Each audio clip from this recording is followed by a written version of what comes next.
عظیم الشان اجتماع کے لیے۔ اور سٹیج پر بیٹھے ہمارے وہ شیر جنہوں نے 2007 میں ہماری رہنمائی کی تھی، رہبری کی تھی، حامد خان صاحب، منیر ملک صاحب، کرد صاحب، ان کی اجازت سے کچھ گزارشات آپ کے سامنے پیش کروں گا۔ اور میں یہ کہتا چلوں، فیصل مغل صاحب نے کہا کہ یہ بوڑھے شعر ہیں، یہ بالکل بوڑھے شعر نہیں ہیں، یہ کل بھی جوان تھے، یہ آج بھی جوان ہیں، گردش شام و سحر کے درمیان۔ ان کا حوصلہ، ان کی ہمت کل بھی ہمارے لیے مشعل راہ تھی، آج بھی مشعل راہ ہے۔ آج ہمارے سامنے ظلم کی ایک دیوار ہے۔ آج جب میں بیٹی ام رباب کی بات سن رہا تھا تو میرا سر تعظیم سے جھک گیا۔ اس سندھ کی بیٹی نے، اس حریت پسندوں کی بیٹی نے باپ کی شفقت کھوئی، چچا کی شفقت کھوئی، دادا کی شفقت کھوئی، اور آج یہ کھڑی ہے آپ کے سامنے۔ اس کی آواز بلند ہے، اس کی ہمت توانا ہے، اس کو انصاف نہیں ملا ان جابر عدالتوں سے، اس کے باوجود یہ مایوس نہیں، یہ کھڑی ہے، یہ ہمارے لیے مشعل راہ ہے، یہ ایک عظمت کا نشان ہے جس سے ہم سب نے تقویت پانی ہے، پورے ملک میں تقویت پانی ہے اور ہم نے نکلنا ہے۔ آج جو نظام ہمارے سامنے کھڑا ہے، عدالتی نظام، پارلیمانی نظام، اس سے ہمیں کوئی توقع نہیں ہے۔ 8 فروری کو پاکستان کی قوم نے، 8 فروری 2024 کو پاکستان کی قوم نے اپنا 2 ٹوک فیصلہ دیا، جمہوریت کے حق میں فیصلہ دیا۔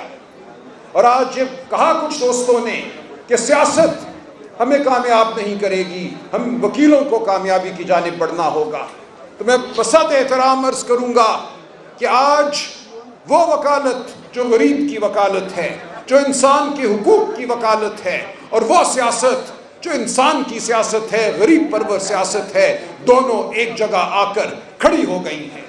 آج وکالت بھی عبادت ہے، غریب کی وکالت، آج سیاست بھی عبادت ہے، غریب کی سیاست، اور یہ وہ سیاست ہے جس کا لمبردار آج عمران خان ہے، وہ جیل میں بیٹھا ہے، وہ پاکستان کی قوم کی امیدوں کا محور ہے۔ تو آج یقین رکھیے، بطور وکیل، بطور سیاسی کارکن میں آپ کے سامنے کھڑا ہوں، اور میں اس اعلان جنگ کی تائید کرتا ہوں جو کرد صاحب نے کیا۔ اعلان جنگ تو پہلے جابر نے کیا، اس نے ہمارے ووٹ پر حملہ کیا۔ ووٹ پر حملہ ہماری انسانیت پر حملہ ہے، ہماری آواز پر حملہ ہے، ہمارے ضمیر پر حملہ ہے۔ جب ووٹ کو چرایا جاتا ہے تو یہ کہا جاتا ہے کہ تم انسان نہیں ہو، تمہاری رائے کی وقت نہیں ہے۔ تو جو جبر کا نظام قائم کیا گیا، اس جھوٹ کو، اس حملے کو چھپانے کے لیے 26ویں اور 27ویں آئینی ترامیم اسی جبر کے نظام کی کڑیاں ہیں۔ پہلا جو قانون بنایا فارم 47 کی اسمبلی نے، وہ یہ تھا کہ الیکشن کے معاملات حاضر سروس ہائی کورٹ کے جج نہیں بلکہ الیکشن کمیشن کے مقرر کردہ ریٹائرڈ جج سنیں گے، اور پھر ایسے جج مقرر کیے گئے جو پی سی او زدہ جج تھے، جن کے بارے میں سپریم کورٹ کہہ چکی ہے کہ یہ کبھی جج نہیں تھے، ان کو اپنے نام کے ساتھ جج لکھنے کا حق حاصل نہیں ہے، ان کو ہمارے مقدمے دیے گئے۔ تو آج ایک جھوٹ کا نظام ہے، ایک جبر کا نظام ہے، اور جب ریاست جابر ہو تو معاشرے میں بھی جبر ڈھونڈتی ہے۔ عمر رباب بیٹی نے جو بتایا ہمیں کس طرح وڈیرا شاہی کی وہ شکار ہوئی، اس کا خاندان شکار ہوا، تو وڈیرے کا نظام، جاگیردار کا نظام، جبر کا نظام ہے۔ جب ریاست جابر ہوگی، جب ریاست جھوٹ پر مبنی ہوگی تو وہ ڈھونڈے گی جبر معاشرے میں۔ عمران خان کی سیاست نے جاگیرداروں کی سیاست کو نیست و نابود کر دیا تھا، وڈیروں کی سیاست کو نیست و نابود کر دیا تھا۔ 8 فروری 2024 کے بعد واپس جھوٹ کے ذریعے، الیکشن پر حملے کے ذریعے انہی جاگیرداروں کو، انہی الیکٹیبلز کو، انہی وڈیروں کو ہم پر مسلط کیا گیا۔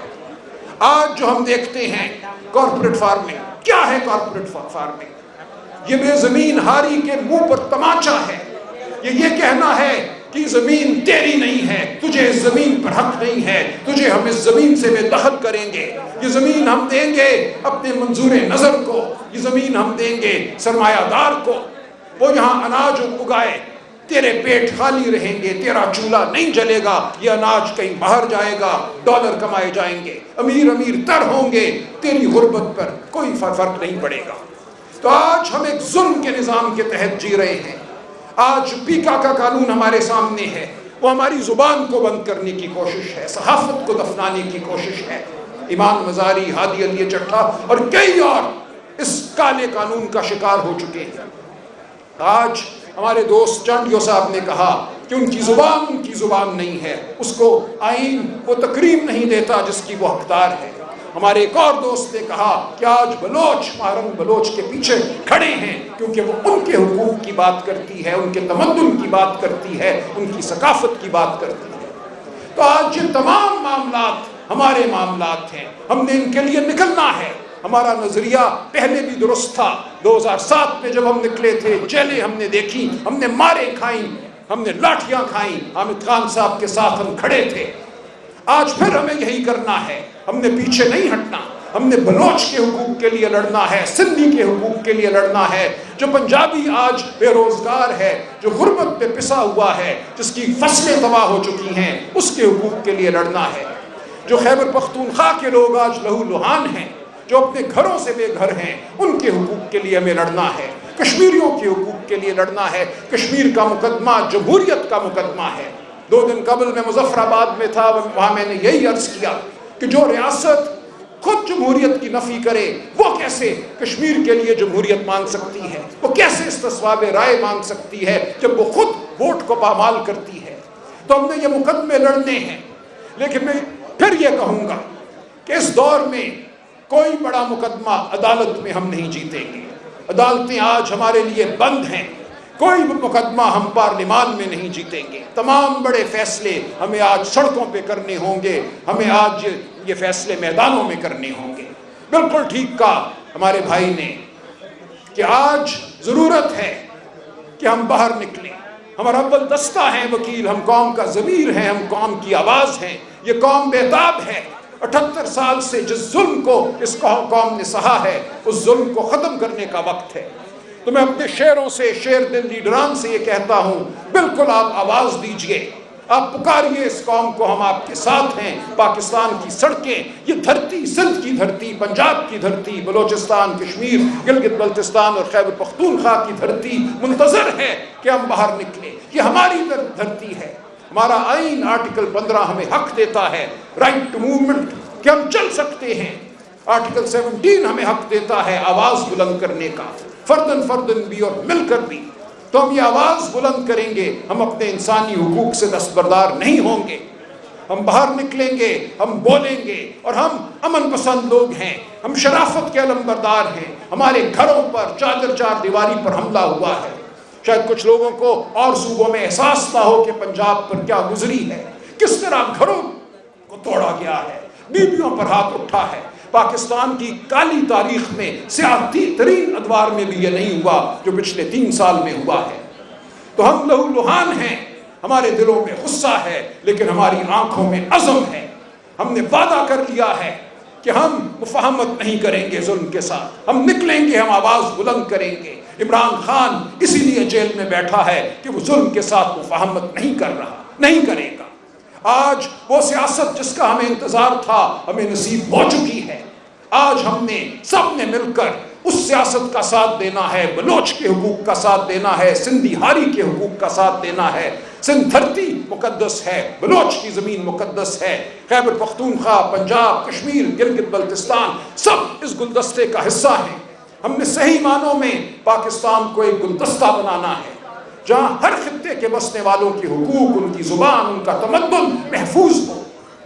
ہر فرقے، ہر مسلک کے لوگ اپنے آپ کو پاکستان کا مکمل شہری تصور کریں. یہ تحریک انصاف کا، عمران خان کا اعجاز ہے کہ سنی شیعہ سب کو اکٹھا کر دیا. سنی اتحاد کونسل، علامہ ناصر عباس، MWM سب ایک جا ہیں. آج ہم پاکستانی ہیں، پاکستانی قوم ہیں. ہماری سیاست پاکستان کی سیاست ہے، پاکستانی قوم کی سیاست ہے. یہ مرد اور عورت کا احترام کرتی ہے. یہ ہر پاکستان میں بسنے والے شہری اس کی زبان، اس کے تمدن کا احترام کرتی ہے. تو آج ایک بہت بڑا لمحہ ہمیں درپیش ہے. ہم نے فیصلہ کرنا ہے کہ ہم نے کیا جھک جانا ہے، کیا ہم نے اپنی چھوٹی چھوٹی زندگیوں کے گھرندوں میں رہنا ہے، اپنی وکالتیں کرنی ہیں، پیسے کمانے ہیں، اپنے آپ کو ایک آلہ بنانا ہے اس جبر کے نظام کا، یا اس جبر کے نظام کے خلاف کھڑا ہونا ہے، اس کو نیست و نابود کرنا ہے۔ تو میں آپ کو بطور وکیل اور بطور ایک سیاسی کارکن یقین دلاتا ہوں کہ اب ہم پیچھے مڑنے والے نہیں ہیں۔ تاریخ آج اس جگہ کھڑی ہے جہاں ہم سے تقاضا ہے، رباب کا تقاضا ہے کہ ہم لڑیں، انصاف کے لیے لڑیں۔ تقاضا ہے سندھ کے حاری کا کہ ہم لڑیں اور ہمیں لڑنا ہوگا۔ تو آپ یقین رکھیے کہ آپ کی قیادت، آپ خود ہمت سے بھرے ہوئے ہیں، آپ توانا ہیں۔ ظلم نے بہرحال پاش پاش ہونا ہے۔ یہ وعدہ ہے خدا تعالیٰ کا کہ سچ کی حکمرانی ہونی ہے، شرافت کی حکمرانی ہونی ہے۔ آپ ڈٹے رہیے، اب وقت ہے باہر نکلنے کا، اور انشاءاللہ یہ قوم آپ کے ساتھ ہوگی۔ بہت شکریہ۔